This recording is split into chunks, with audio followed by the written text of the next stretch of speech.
வணக்கம் நண்பர்களே. இன்று நாம் பார்க்க இருக்கும் தலைப்பு வேற்றுமை மற்றும் அதன் உருபுகள். இந்த வீடியோவில் நாம் வேற்றுமை அப்படின்னா என்ன, வேற்றுமை உருபுகள் யாவை அப்படிங்கிறத கொஞ்சம் தெளிவாக பார்க்கலாம். தொடர்ந்து வீடியோக்குள்ளே போவோம். வேற்றுமை அப்படிங்கிறது என்னன்னா, பெயர் சொல்லின் பொருளை வேறுபடுத்தும் முறைமையை வேற்றுமை என்று கூறுவோம். அதாவது பெயர் சொல்லோட பொருள் இருக்கு இல்லைங்களா, அந்த பொருளை வேறுபடுத்தி காட்டுறது தான் நம்ம வேற்றுமை அப்படின்ட்டு சொல்லுவோம்.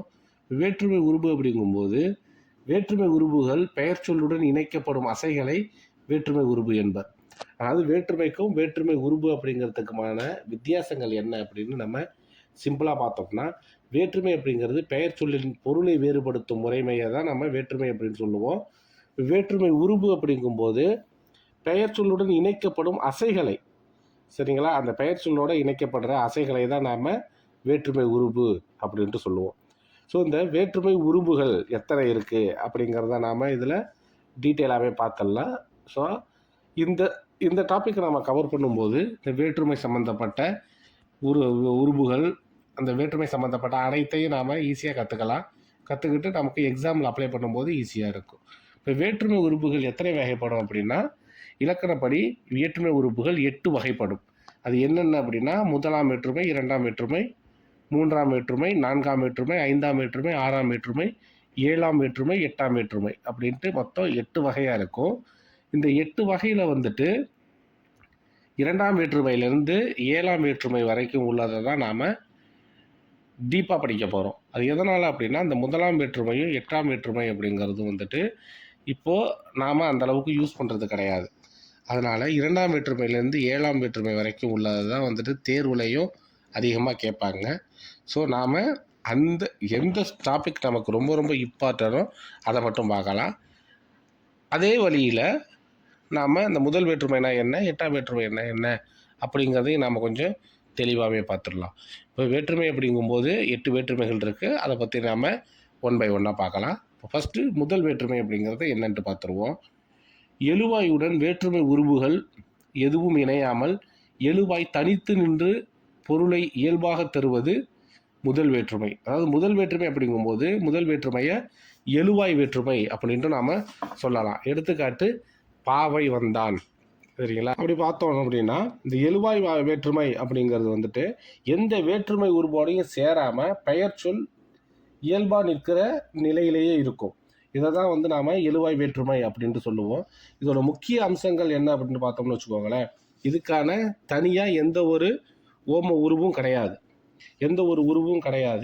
அது இல்லாமல் ஒரு இயல்பான நிலையிலேயே இருக்கும். பயனிலை அப்படிங்கும்போது இது வினாவையும் பெயரையும் வினையாளனையும் பயனிலையாக கொண்டு முடியும். இதை தான் வந்துட்டு நாம் எழுவாய் வேற்றுமை அப்படின்ட்டு சொல்லுவோம். புரியுதுங்களா? இப்போ அந்த பாவை வந்தான் அப்படிங்கிறத விளக்கத்தை வச்சு நீங்கள் பாருங்கள். அடுத்தது இரண்டாம் வேற்றுமை. இரண்டாம் வேற்றுமை அப்படிங்கும்போது ஒரு பெயரை செயபடு பொருளாக வேறுபடுத்தி காட்டுவதால் இரண்டாம் வேற்றுமையை செயபடு பொருள் வேற்றுமை என்றும் கூறுவர். அதாவது இரண்டாம் வேற்றுமை அப்படிங்கும்போது ஆக்கல், அழித்தல், அடைதல், நீத்தல், ஒத்தல், உடைமை ஆகிய 6 வகையான பொருட்களில் வரும். இதோட ஓம உருபு வந்துட்டு ஐ. சரியா? இப்போ இரண்டாம் வேற்றுமை அப்படிங்கும்போது என்ன அப்படின்னா, இன்னொரு டைம் சொல்கிறேன் பார்த்துக்கோங்க. ஒரு பெயரை செயபடு பொருளாக வேறுபடுத்தி காட்டுவதால் இரண்டாம் வேற்றுமையை செயபடு பொருள் வேற்றுமை என்றும் கூறுவர். அதாவது உங்களுக்கு ஆப்ஷனில் இரண்டாம் வேற்றுமை அப்படின்ட்டு கொடுத்தாலும் இருக்கும். அப்படி இல்லை அப்படின்னா செயபடு பொருள் வேற்றுமை என்ன அப்படிங்கிறது வரும். நீங்கள் இதில் கன்ஃபியூஸ் ஆகிக்கக்கூடாது.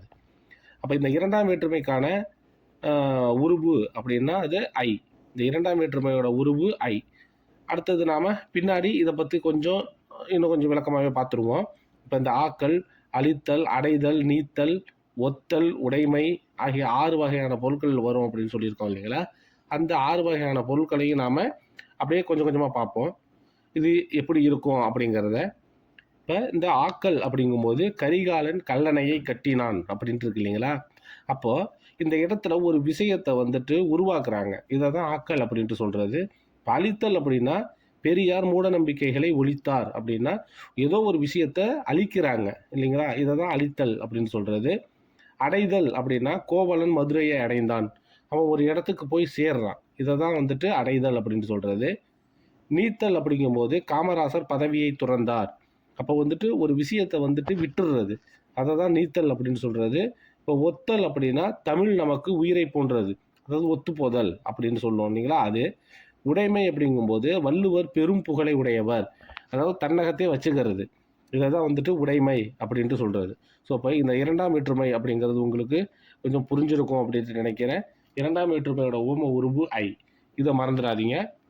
இப்போ அடுத்தது வந்துட்டு மூன்றாம் வேற்றுமை அப்படின்னா என்னங்கிறத பார்க்கலாம். இப்போ மூன்றாம் வேற்றுமை அப்படிங்கும்போது ஆள், ஆண், ஒடு, ஓடு ஆகிய நான்கும் மூன்றாம் வேற்றுமைக்கு உரிய உருபுகள். சரிங்களா. இப்போ இதில் ஆள், ஆண் ஆகியவை கருவி பொருள், கருதா பொருள் ஆகிய 2 வகையான பொருட்களில் வரும். இந்த மூன்றாம் வேற்றுமை அப்படிங்கும்போது ஆள், ஆண், ஒடு, ஓடு அப்படிங்கிறத 4மே இதற்கான வேற்றுமை உருபுகள். இதில் வந்துட்டு ஆள், ஆண் ஆகிய கருவி பொருள்கள், கருவி பொருள், கருதா பொருள் ஆகிய 2 வகையான பொருட்களில் வரும். கருவி பொருள் அப்படின்னா என்ன அப்படிங்கும் போதும், கருதா பொருள் அப்படின்னா என்ன அப்படிங்கிறதையும் நாம் பின்னாடி பார்க்கலாம். இப்போ இதுக்கான மூன்றாம் வேற்றுமைக்கான உருபு அப்படிங்கிறது மேக்சிமம் நீங்கள் கான்சன்ட்ரேஷனில் வச்சுக்கிறது ஆள். சரிங்களா. இந்த ஆள் அப்படிங்கிறத தான் நீங்கள் வச்சுக்கணும். இப்போ இந்த ஆள் அப்படிங்கும்போது எப்படி இதை கண்டுபிடிக்கிறது அப்படின்னா, அந்த வாக்கியத்தை நீங்கள் பிரித்து பார்த்தீங்க அப்படின்னு வச்சுக்கோங்களேன். அந்த வாக்கியத்தை நீங்கள் பிரித்து பார்க்கும்போது உங்களுக்கு அது தெளிவாகவே தெரியும்.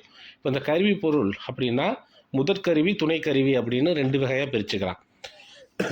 இந்த கருவி பொருட்களை வந்துட்டு முதல் கருவி, துணைக்கருவி அப்படின்னு 2ஆக பிரிக்கும் போதும், இதை முதற்கருவி அப்படின்னா கருவியே செயல்படும் பொருளாக மாறுவது, அதாவது மரத்தால் சிலை செய்தான் அப்படின்னு வச்சுப்போமே. இப்போ துணைக்கருவி அப்படின்னா ஒன்றை செய்வதற்கு துணையாக இருப்பது, உளியால் சிலை செய்தான் அப்படின்ட்டு வச்சுப்போமே. இப்போ மரத்தால் சிலை செய்தான் அப்படின்னு வச்சுக்கோங்க. இதில் வந்துட்டு முதற்கருவி என்ன, இதுக்கு அதாவது இந்த கருவி அப்படிங்கிறது அதுவே வந்துட்டு செய்யப்படும் பொருளாக மாறுறது, மரத்தால் சிலை செய்தான். சரிங்களா. மரத்தால் சிலை செய்தான். இப்போ துணைக்கருவி அப்படிங்கும்போது ஒன்றை செய்வதற்கு துணையாக இருக்குது, அதாவது உளியால் சிலை செய்தான். இப்போ இந்த இடத்துல ஒரே ஒரு பொருள் தான், என்னன்னா சிலை. அதை எதில் செஞ்சான், மரத்தால் செஞ்சான். அதுக்கு எது உதவியாக இருந்தது, உளி உதவியாக இருந்தது. ஸோ இதை தான் வந்துட்டு நாம் முதற்கருவி, துணைக்கருவி அப்படின்ட்டு சொல்கிறது. இப்போ கருவி பொருளில் வர்றது, இப்போ மரத்தால் சிலை செய்கிறான் அப்படின்ட்டு வச்சுப்போமே. அதை வந்துட்டு அதில் வந்துட்டு செயல்படும் பொருள் என்ன அப்படிங்கிறத நீங்கள் பாருங்கள். இப்போ கருதா பொருள் அப்படின்னா, கருதா பொருளில் 2 இருக்குது, ஏவுதல் கருத்தா, இயற்றுதல் கருத்தா அப்படின்ட்டு. இப்போ பிறரை செய்ய வைப்பது, தானே செய்வது. இப்போ ஏவுதல் அப்படின்னா ஒரு விஷயத்தை வந்துட்டு அடுத்தவங்களை செய்ய வைக்கிறது. இப்போ இயற்றுதல் அப்படிங்கும்போது அந்த விஷயத்தை தானே செய்கிறது. அதாவது கரிகாலனால் கல்லணை கட்டப்பட்டது அப்படின்னு வச்சுக்கோங்களேன். இப்போ கரிகாலனால் கல்லணை கட்டப்பட்டது அப்படின்னா கரிகாலன் வந்துட்டு அவங்க கட்டளையிட்டு அவங்க வந்துட்டு ஒரு ஏவல் செஞ்சு வேற ஒருத்தவங்களை வச்சு அந்த விஷயத்தை கட்டுறாங்க. ஸோ இது வந்துட்டு என்னென்னா ஏவுதல் கருத்தா. இப்போ இயற்றுதல் கருத்தா அப்படிங்கும்போது சேக்கிழாரால் பெரிய புராணம் இயற்றப்பட்டது. அப்போது சேக்கிழார் என்ன பண்ணுறாரு, அவரே ஒரு விஷயத்தை தானே முன்னின்று அந்த விஷயத்தை செய்கிறாரு. ஸோ அவரால் இயற்றப்படுது. இதை தான் வந்துட்டு இயற்றுதல் கருத்தா அப்படின்ட்டு சொல்கிறது. இப்போ கருவி பொருளுக்கும் கருதா பொருளுக்கான வித்தியாசம் உங்களுக்கு தெரிஞ்சிருக்கும்னு நினைக்கிறேன்.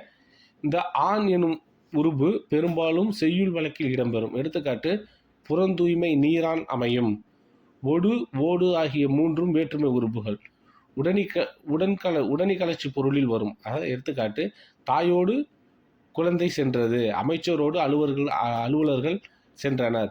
ஸோ இப்போ இந்த ஆள், ஆண், ஒடு, ஓடு ஆகிய இதற்கான விளக்கங்களை இப்போ நாம் பார்த்துக்கிட்டு இருக்கிறோம். இப்போ ஆண் அப்படிங்கும்போது ஆண் எனும் உருபு பெரும்பாலும் செய்யுள் வழக்கில் இடம்பெறும்.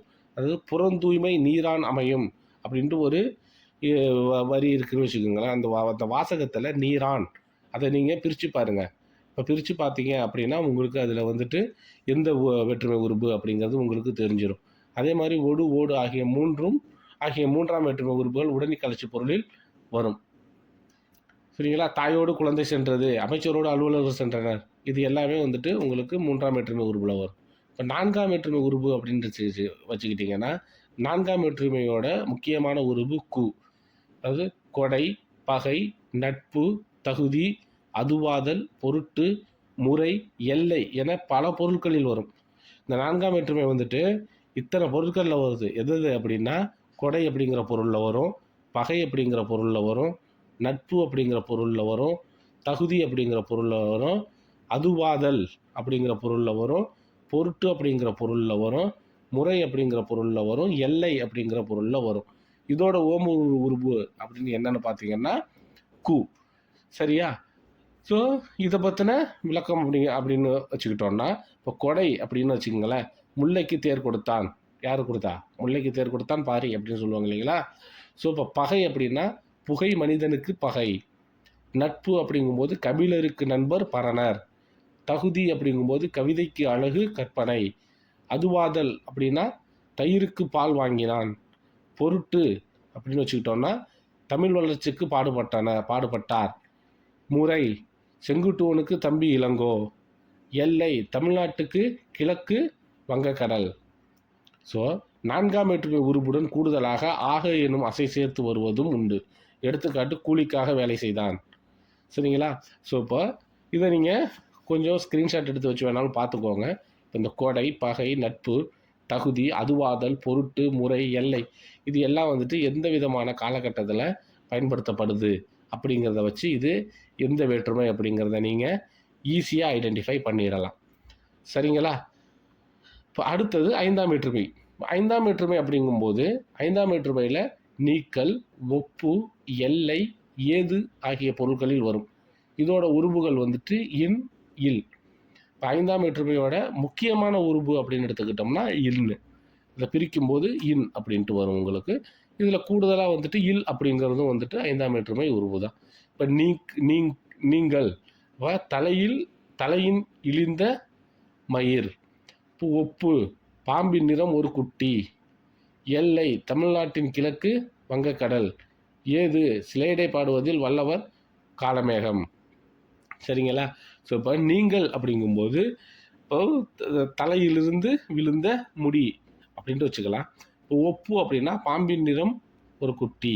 சரிங்களா? இது வந்துட்டு ஒப்புதல். இப்போ எல்லை அப்படிங்கும்போது ஒரு எல்லையை காட்டுறது, தமிழ்நாட்டின் கிழக்கு வங்கக்கடல் அப்படிங்கிறது. இப்போ ஏது அப்படின்னா சிலையடை பாடுவதில் வல்லவர் காலமேக புலவர். சரிங்களா? ஸோ இது எல்லாமே தான் உங்களுக்கு 5ஆம் வேற்றுமை அப்படிங்கிறத நீங்கள் தெளிவாக புரிஞ்சுக்கலாம். இப்போ 6ஆம் வேற்றுமை அப்படின்னு எடுத்துக்கிட்டோம்னா இந்த 6ஆம் வேற்றுமை அப்படிங்கிறது உரிமை பொருளில் வரும். உரிமை பொருளை கிழமை பொருள் என்றும் கூறுவர். அதாவது ராமனது வில், நண்பனது கை. சரிங்களா? ஸோ இதெல்லாம் வந்துட்டு இதற்கான எடுத்துக்காட்டு. 6ஆம் வேற்றுமையோட உருபு அது, ஆது, அ.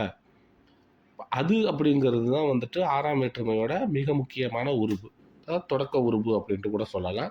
இதை பேஸ் பண்ணி இந்த அது அப்படிங்கிறத பேஸ் பண்ணி தான் உங்களுக்கு 6ஆம் வேற்றுமை உருவு அப்படிங்கிறத வந்துட்டு உங்களுக்கு எக்ஸ்பிளைன் பண்ணி கொடுத்துருப்பாங்க. இந்த வேற்றுமை வந்துட்டு நீங்கள் கவனத்தில் வச்சுக்க வேண்டியது, இந்த வேற்றுமை உரிமை பொருளில் தான் வரும். உரிமை பொருளை வந்துட்டு நாம் கிழமை பொருள் அப்படின்னு கூறலாம். இது மாதிரி உங்களுக்கு வந்துட்டு வினாத்தாளில் கேட்கறதுக்கான வாய்ப்புகள் அதிகம். இப்போ உரிமை பொருள் அப்படிங்கிறதுக்கான மறுபெயர் என்ன அப்படின்ட்டு கேட்கறதுக்கான வாய்ப்புகள் இருக்கும். அதை வந்துட்டு நீங்கள் கிழமை பொருள் அப்படின்ட்டு நீங்கள் உங்களுடைய மனசில் நிறுத்தி வச்சுக்கணும். 6ஆம் வேற்றுமைக்கான உருபு எது அப்படின்ட்டு கேட்டாங்க அப்படின்னா 6ஆம் வேற்றுமைக்கான உருபு மொத்தம் 3 இருக்கும். அந்த 3ஐயும் வந்துட்டு நீங்கள் மனசில் வச்சுக்கோங்க. இப்போ 7ஆம் வேற்றுமை. இப்போ 7ஆம் வேற்றுமை அப்படிங்கும்போது இடம், காலம் ஆகியவற்றை குறிக்கும் சொற்களில் 7ஆம் வேற்றுமை உருபு இடம்பெறும். ஸோ இப்போ 7ஆம் வேற்றுமை உருபு வந்துட்டு எதை குறிக்கும்? இடம், காலம். இந்த 7ஆம் வேற்றுமைக்கான உருபுகள் அப்படின்னு எடுத்துக்கிட்டோம்னா அதுக்கு மொத்தம் 6 இருக்குது. என்னென்னா கண், மேல், கீழ், கால், இல், இடம் ஆகிய 6ம் வந்துட்டு 7ஆம் வேற்றுமை உருபு. இதில் நீங்கள் வந்துட்டு முக்கியமாக மனசில் நிறுத்திக்க வேண்டியது கண் அப்படிங்கிறது. இந்த கண் அப்படிங்கிறத பேஸ் பண்ணி தான் இந்த 7ஆம் வேற்றுமை உருபு வினாத்தாளில் உங்களுக்கு வரும். இதுக்கான எடுத்துக்காட்டு என்னென்னா எங்கள் ஊரின் கண் மழை பெய்தது, இரவின் கண் மழை பெய்தது. இதில் கவனிச்சிங்க அப்படின்னா தெரியும், ஊரின் கண் அப்படிங்கிறத உங்களுக்கு நேரடியாகவே கொடுத்துருக்குறாங்க. அதே மாதிரி இரவின் கண் அப்படிங்கிறதையும் உங்களுக்கு நேரடியாகவே கொடுத்துருக்குறாங்க இல்லைங்களா? ஸோ இந்த 7ஆம் வேற்றுமை அப்படிங்கும்போது நீங்கள் மனசில் நிறுத்திக்க வேண்டியது கண், மேல், கீழ், கால், இல், இடம். இதெல்லாம் வந்து நீங்கள் மனசில் நிறுத்திக்கணும். இதில் ரொம்ப முக்கியமாக நிறுத்திக்க வேண்டியது கண் அப்படிங்கிறது. இப்போ 8ஆம் வேற்றுமை உருபு. இப்போ இந்த 8ஆம் வேற்றுமை உருபு அப்படிங்கும்போது நமக்கு அந்த அளவுக்கு தேவை கிடையாதுன்னு வச்சுக்கலாம். அதனால் அதை ஸ்கிப் பண்ணிடலாம். இப்போ இந்த ஒரு வேற்றுமை உருபுகளோட மொத்தத்தை நம்ம ஒரே இதில் பார்க்கலாம் உங்களுக்கு புரிகிற மாதிரி. இந்த வேற்றுமை, உருபு, சொல்லுறுப்பு, பொருள் அப்படிங்கிறத நாம் தனித்தனியாக தெளிவாக கொடுத்துருக்குறோம். இப்போ முதல் எழுவாய், அதாவது முதல் வேற்றுமை அப்படிங்கிறது எழுவாய். எழுவாய் வேற்றுமை அப்படின்னு சொல்லலாம். இதுக்கான ஓம உருபு கிடையாது. இதோட சொல்லுருபு வந்துட்டு ஆனவன், ஆவான், ஆகின்றவன். சரிங்களா? பயனிலையை ஏற்றல். இரண்டாம் வேற்றுமை உருபு ஐ. இதுக்கான சொல்லுருபு இல்லை. செயல்படு பொருள், இதோட பொருள் வந்துட்டு செயல்படு பொருள். மூன்றாம் வேற்றுமை வந்துட்டு ஆள், ஆண், ஒடு, ஓடு. இது எல்லாமே நம்ம பார்த்தது தான். இதுக்கான சொல்லுருபு கொண்டு, வைத்து, உடன், கூட. இதோட பொருள் வந்து கருவி, கருத்தா, உடனி, கலர்ச்சி. நான்காம் வேற்றுமை உருபு கு. இதோட சொல்லுருபு ஆக, பொருட்டு, நிமித்தம். இதோட பொருள் கொடை, பகை, நட்பு, தகுதி, அதுவாதல், பொருட்டு, முறை, எல்லை. இப்போ ஐந்தாம் வேற்றுமை உருபு வந்துட்டு இல், இன். அது இதோட சொல்லுருபு வந்துட்டு ஈலிருந்து, நின்று, காட்டிலும், பார்க்கிலும். இதோடைய பொருள் வந்துட்டு நீங்கள், ஒப்பு, எல்லை, ஏது. ஆறாம் வேற்றுமை உருபு வந்துட்டு அது, ஆது, ஆ. இதோட சொல்லுருபு உடைய. இதோட பொருள் கிழமை. ஏழாம் வேற்றுமை உருபு வந்துட்டு கண். இதுக்கான சொல்லுருபு இல்லை. சரிங்களா? இப்போ வேற்றுமையாவது யாது? பெயர் பொருளை வேற்றுமை செய்வன வேற்றுமை எனப்படும். அதாவது வேற்றுமையாவது யாது? வேற்றுமையாவது யாது அப்படின்னா பெயர் பொருளை வேற்றுமை செய்வன வேற்றுமை எனப்படும். சரிங்களா? ஒரு சொற்றொடரில் உள்ள பெயர் சொல்லுக்கும் வினைச்சொல்லுக்கும் இடையே உள்ள இலக்கண உறவுகளை மேம்படுத்தி காட்டுவதும் வேற்றுமை தான். புரியுதுங்களா? அப்போ வேற்றுமை அப்படின்னா என்ன அப்படிங்கிறத இந்த இடத்துல கொடுத்துருக்குறாங்க. வேற்றுமையாவது யாது? பெயர் பொருளை வேற்றுமை செய்வன வேற்றுமை எனப்படும். ஒரு பெயர் பொருளை வந்துட்டு வேறுபடுத்தி காட்டுறது தான் வேற்றுமை அப்படின்ட்டு பொருள். இதில் வந்துட்டு எடுத்துக்காட்டு ராமன் அழைத்தான், ராமனை அழைத்தான், ராமனுடன் சென்றேன், ராமனுக்கு கொடுத்தேன், ராமன் வீட்டில் இருந்தேன். ஸோ இது எல்லாமே ஒவ்வொரு வேற்றுமையை உங்களுக்கு காட்டும். இப்போது ஒரு சொற்றொடரில் உள்ள பெயர் சொல்லுக்கும் வினைச்சொல்லுக்கும் இடையே உள்ள இலக்கண உறவுகளை நல்லா புரிஞ்சுக்கோங்க. இலக்கண உறுப்புகளை வேறுபடுத்தி காட்டுவது தான் வேற்றுமை அப்படின்ட்டு பொருள். இதை பற்றி புத்தகத்தில் என்ன கொடுத்துருக்காங்க அப்படிங்கும்போது, வேற்றுமை பற்றி குறிப்பிட வந்த தொல்காப்பியர் வேற்றுமை தாமே ஏளன மொழிய அப்படிங்கிறத சொல்லியிருக்கிறாரு. இப்போ விழி கொள்வதன் கண் விழியோடு எட்டே அப்படிங்கிறத வந்துட்டு தொல்காப்பியத்தில் 63 கொடுத்துருக்குறாங்க. இவற்றை ஒழுங்குபடுத்தி கூற அவர் அவை தாம் பெயர் ஐ, ஓடு, கு, இன், அது, கண், விழி எனும் ஈற்ற அப்படிங்கிறத தொல்காப்பியத்தில் 64 கொடுத்துருக்காங்க. இப்போ வேற்றுமையின் பெயர்கள் அப்படிங்கும்போது முன்னாடி சொன்ன மாதிரி தான் முதல் வேற்றுமை, இரண்டாம் வேற்றுமை, மூன்றாம் வேற்றுமை, நான்காம் வேற்றுமை, ஐந்தாம் வேற்றுமை, ஆறாம் வேற்றுமை, ஏழாம் வேற்றுமை, எட்டாம் வேற்றுமை. இந்த எட்டாம் வேற்றுமை அப்படிங்கிறத வந்துட்டு ஆல்ரெடி நாங்கள் ஒரு வீடியோ போட்டிருக்கிறோம். அந்த வீடியோவில் கொஞ்சம் தெளிவாகவே கொடுத்துருக்குறோம். அதில் போய் பார்த்துக்கோங்க. அது அந்த அளவுக்கு இம்பார்ட்டன்ஸ் கொடுக்க வேண்டாம் அப்படிங்கிறதுனால தான் இந்த இடத்துல காட்டலை, உடனே ஸ்கிப் பண்ணியாச்சு. இப்போ முதல் வேற்றுமை அப்படின்னா என்ன? அதுக்கான ஓம உறுப்பு என்ன? இரண்டாம் வேற்றுமை இப்போ முதல் வேற்றுமைக்கு ஆல்ரெடி சொன்னது, அதுக்கு ஓம உறுப்பு கிடையாது.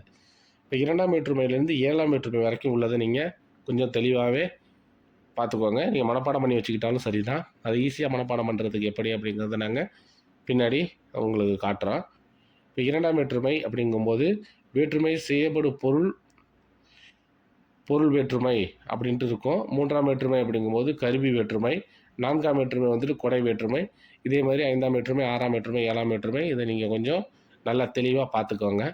இப்போ இந்த இரண்டாம் வேற்றுமையிலிருந்துட்டு ஏழாம் வேற்றுமை வரைக்கும் உள்ளதுக்கான வேற்றுமை உறுப்புகள், முக்கியமான வேற்றுமை உறுப்புகளை நீங்கள் எப்படி மனசில் வச்சுக்கணும் அப்படின்னா, ஐயால் கு, இன்னது கண் அப்படிங்கிறத நீங்கள் ஈஸியாக மனசில் வச்சுக்கலாம். இப்போ ஐ அப்படின்னு வந்ததுன்னா அது இரண்டாம் வேற்றுமை, ஆல் அப்படின்னு வந்ததுன்னா அது மூன்றாம் வேற்றுமை, கு அப்படின்னு வரும்போது அது நான்காம் வேற்றுமை, இன் அப்படின்ட்டு வரும்போது அது ஐந்தாம் வேற்றுமை, அது அப்படின்ட்டு வரும்போது அது ஆறாம் வேற்றுமை, கண் அப்படின்ட்டு வரும்போது அது ஏழாம் வேற்றுமை. ஸோ நீங்கள் ஈஸியாக உங்கள் மனசில் நிறுத்தி வச்சுக்கிறதுக்காக ஐ, ஆல், கு, இன், அது, கண் அப்படிங்கிற ஒரு ஃபார்முலாவை நீங்கள் பயன்படுத்திக்கலாம். ஸோ எங்களுடைய வீடியோவை பார்த்ததற்கும் உங்களின் தொடர்ந்த ஆதரவுக்கும் நன்றி. சப்ஸ்கிரைப் செய்ய மறக்காதீங்க. நிறைய பேர் பார்க்குறீங்க, ஆனால் சப்ஸ்கிரைப் பண்ணாமல் பார்க்குறீங்க. கொஞ்சம் சப்ஸ்கிரைப் பண்ணுங்கள். அப்போ தான் நாங்கள் போடுற வீடியோ உங்களுக்கு கிடைக்கும். மீண்டும் அடுத்த தலைப்பில் உங்களை சந்திக்கிறேன்.